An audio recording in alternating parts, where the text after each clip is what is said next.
मसीह के मधुर नाम में एक बार फिर से आप सबका स्वागत है। और हम मूसा के तंबू में जो परमेश्वर का प्रगटीकरण है वो प्रभु यीशु मसीह के बारे में, कलीसिया के बारे में, आने वाले समय के बारे में जो है वो एक सांकेतिक भाषा में प्रकट किया गया और हम उसको बराबर धीरे धीरे करके देख रहे हैं। आज मैं एक हिस्सा आपके लिए पढ़ रहा हूं, वो है निर्गमन की पुस्तक, उसका 13वां अध्याय पद 21-22। निर्गमन की पुस्तक 13वां अध्याय और पद 21 और 22 में यूं लिखा है, और यहोवा उन्हें दिन को मार्ग दिखाने के लिए मेघ के खंभे में और रात को उजाला देने के लिए आग के खंभे में होकर उनके आगे आगे चला करता था, जिससे वे रात और दिन दोनों में चल सके। उसने न तो बादल के खंभे को दिन में और न आग के खंभे को रात में लोगों के आगे से हटाया। भले ये पाप भी करते रहे तो भी वो खंभा दिन में बादल का और रात में आग का, और ये जो है स्वर्ग से पृथ्वी तक इसका जो है विस्तार था, एक्सटेंड था। ये करीब 45 किलोमीटर दूर से दिखाई पड़ जाता था।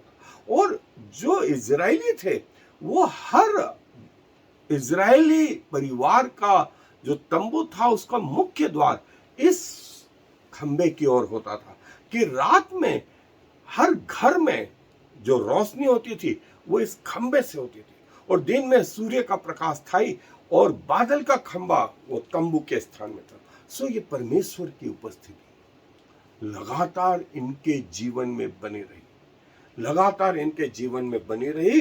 चाहे ये पापी भी हुए तो भी वो खंबा दिन में बादल का और रात में आग का इनसे अलग नहीं हुआ।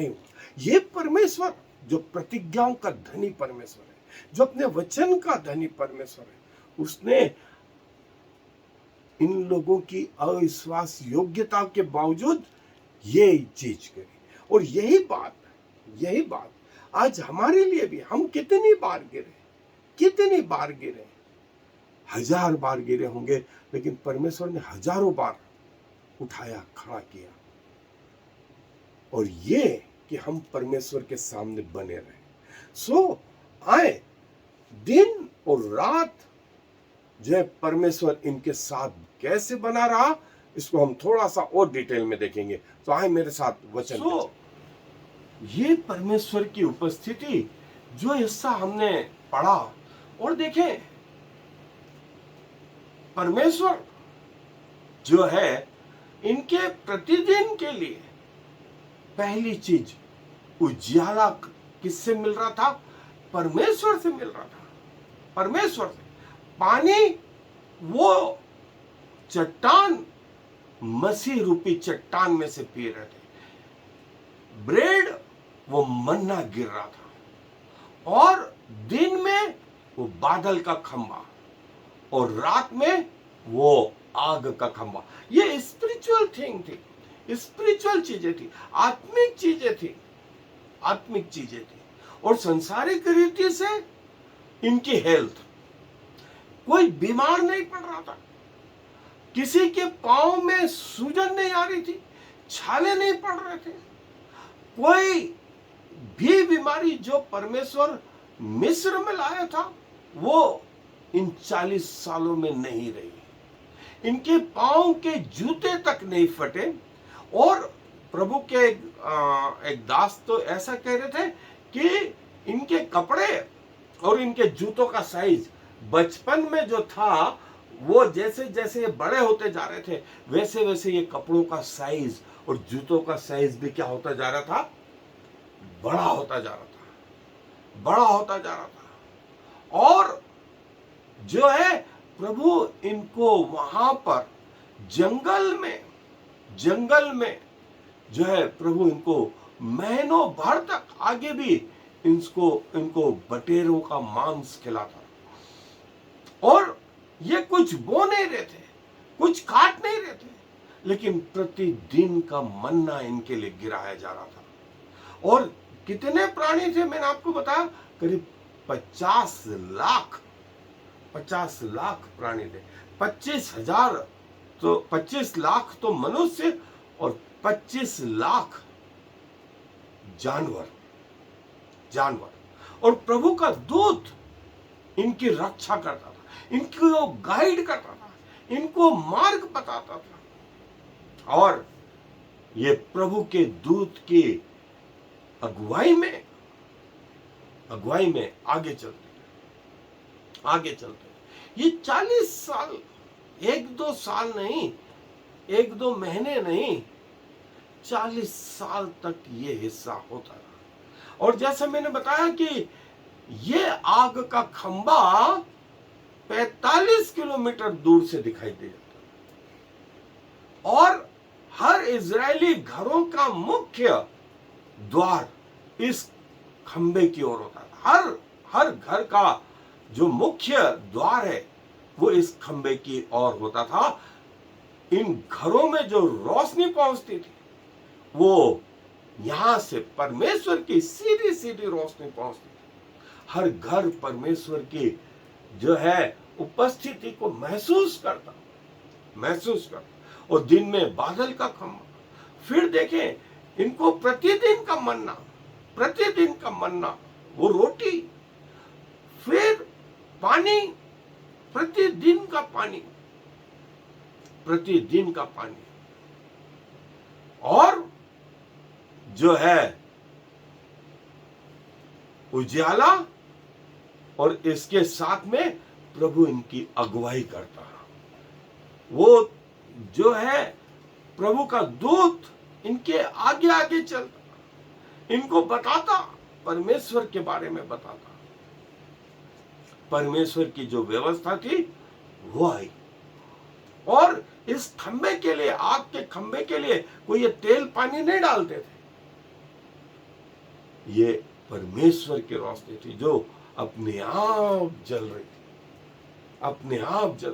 और रोज शाम को ये कन्वर्ट हो जाती थी बादलों से आग के खंबे में। इससे भस्म नहीं हो रहे थे, लेकिन इससे अगुवाई हो रही थी।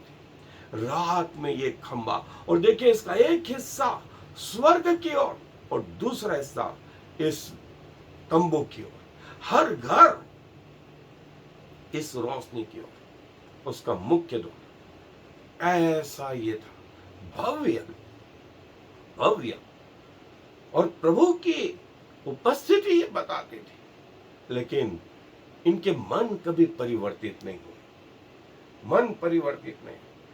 इतना सब कुछ होने के बावजूद जब वक्त आया, इन्होंने अपना ये दूसरा देवता मात्र 3 महीने के अंतराल में बना लिया। मात्र 3 महीने में मूसा सीने पर्वत से उतरता तब तक 130 दिन हुए थे, और जब वो चढ़ा था तब 3 महीने थे, 90 दिन थे। इन्होंने वो 40 दिन में, परमेश्वर का दास तो वो पहाड़ पर, और ये नीचे ये सारे बुराइयां करने में लगे रहे। परमेश्वर की आराधना, परमेश्वर का धन्यवाद, परमेश्वर की स्तुति नहीं।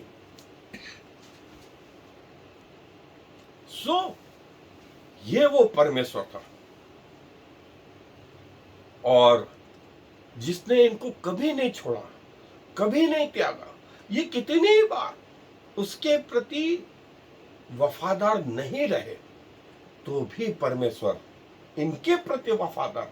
और ये स्थिति आज भी कलीसिया में कितने लोग उसके प्रति वफादार नहीं रहे, लेकिन फिर भी परमेश्वर ने अपना अनुग्रह उनके चारों ओर बना रखा है। वे जब भी आए परमेश्वर के पास, परमेश्वर के दरवाजे खुले हुए हैं, परमेश्वर के दरवाजे खुले हुए हैं। ये क्राइस्ट एंड द टेबरनेकल, ये वो प्रभु का स्थान, ये जो मूसा का तंबू है, ये प्रभु यीशु मसीह का एक एक प्रगटीकरण, भविष्य का जीवन, इवन अंतिम समय तक का जीवन बताता है। और ये दिन में बादल का खंभा, और रात में हमने देखा वो अग्नि का खंभा। 40 साल, 40 साल, और 40 साल परमेश्वर इनके साथ साथ बना रहा, लेकिन ये परमेश्वर के प्रति ईमानदार नहीं रहे। ये परमेश्वर के प्रति ईमानदार नहीं रहे। सेवा करते थे, सारी चीजें हो रही थी, लेकिन परमेश्वर के प्रति ईमानदार नहीं। इसीलिए जब यूहन्ना बपतिस्मा दाता आए, उन्होंने सबसे पहले यही कहा, ईमानदार, मन फिराओ, मन फिराओ, और अपने मन में यूं ना सोचो कि हम प्रतिज्ञा किए हुए अब्राहम के संतान। परमेश्वर चाहे तो इन पत्थरों से अब्राहम के लिए संतान उत्पन्न कर सकता है, लेकिन तुम्हारा क्या होगा? मन फिराओ। और जब प्रभु यीशु मसीह ने अपना सुसमाचार, अपनी सेवकाई आरंभ करी, उन्होंने भी कहा, मन फिराओ, मन फिराओ, परमेश्वर के प्रति ईमानदार बनो, परमेश्वर के प्रति ईमानदार हो। और प्रभु यीशु मसीह ने यही बात चेलों को सिखाई कि ये कहना, मन फिराओ, पश्चाताप करो, परमेश्वर के राज्य में आओ, और परमेश्वर जो है तुम्हारे साथ है। देखिए, परमेश्वर के ये वाचा का संदूक जब चलता था, तो ये लोग उसके पीछे ऐसे चलते थे, ऐसे चलते थे, ये वाचा का संदूक, और ये उसके साथ में से ये वो बादल का खंबा और अग्नि का खंबा, इतना तेज इस खंबे में, और ये 12 गोत्र, ये 12 गोत्र, ऐसा जो है कारवा था, ऐसा कारवा था। सो प्रभु आज भी चाहता है, प्रभु आज भी चाहता है कि उसके लोग उसके प्रति ईमानदार रहे, ईमानदार रहे, वफादार रहे। और ये हिसाब हमको किसी संस्था को नहीं, किसी चर्च को नहीं, ये हिसाब हमें परमेश्वर को देना है, परमेश्वर को देना है। सो जो है ईमानदारी इसीलिए कि हम जो है परमेश्वर के साथ बने रहे, और इसके अलावा दूसरी अग्नियों से सावधान रहें, दूसरी अग्नियों से सावधान रहें। प्रभु का वचन ये बोलता है, प्रभु का वचन ये बोलता है। सो प्रभु को अपने जीवन में लेकर के तो आए, लेकिन इस रीति से प्रभु के प्रति धन्यवादी रहे, और प्रभु की आराधना करते हुए पाए जाए। जब तक हमारी मृत्यु ना हो, हम परमेश्वर के वचन से लिपटे रहे, प्रार्थना करते पाए जाए, प्रभु की आराधना करते पाए जाए, प्रचार करते पाए जाए, धन्यवाद करते पाए जाए, प्रभु के चरणों में बैठे हुए पाए जाए, और ये उसी दिन हमसे छूटे जिस दिन हमारी मृत्यु, जिस दिन हमारी मृत्यु। सो प्रभु अपने वचन पर आशीष दें। आए दुआ में अपने स्वरों को झुकाएं। प्रभु जी धन्यवाद देते हैं कि आप हमारे ऐसे परमेश्वर हैं जिसकी उपस्थिति वो मूसा के तंबू में दिन में बादल का खंबा और रात में अग्नि का खंबा, लेकिन प्रेजेंट वर्ल्ड में आप तो हमारे अंदर ही निवास करने लग गए। और प्रभु क्या कहें, क्या कहें, ये संगति जो आपने प्रदान करी वो प्रति पल की हृदय की धड़कन से नजदीक, फेफड़ों की श्वास से नजदीक, हमारे सोचने समझने से नजदीक। और प्रभु आप कहते हैं कि मृत्यु तक आप हमारे प्रति जो है वफादार, ना आपने कहा कि मैं तुम्हें धोखा दूंगा ना त्यागूंगा, और मृत्यु के बाद उस अनंत जीवन में भी आप हमारे साथ साथ बने रहेंगे। प्रभु आपको हृदय से धन्यवाद, हृदय से धन्यवाद देते हैं। 1000 बार गिरे हैं प्रभु, लेकिन हजारों बार आपने खड़ा कर दिया। फिर से पिताजी हमारे जीवन के द्वारा आपको महिमा मिले, और हमारे जीवन से जो बातें आपने सिखाई तब वो अलग हो। आपके वचन को पढ़ना, प्रार्थना करना, आपकी आराधना करना, वचन को प्रचार करना, धन्यवाद देना, आपके चरणों में पाए जाना, ये तब बंद हो जब हमारी मृत्यु हो। और जब तक हम इस पृथ्वी पर रहे हम ये करते हुए पाए जाए, क्योंकि सारा आदर आपको देते हुए इस विनती को प्रभु यीशु मसीह के नाम से मांग लेते हैं। आमीन। और फिर Shema Israel, Yahweh Eloheinu, Yahweh Echad. Hear, O Israel, the Lord is our God, the Lord alone.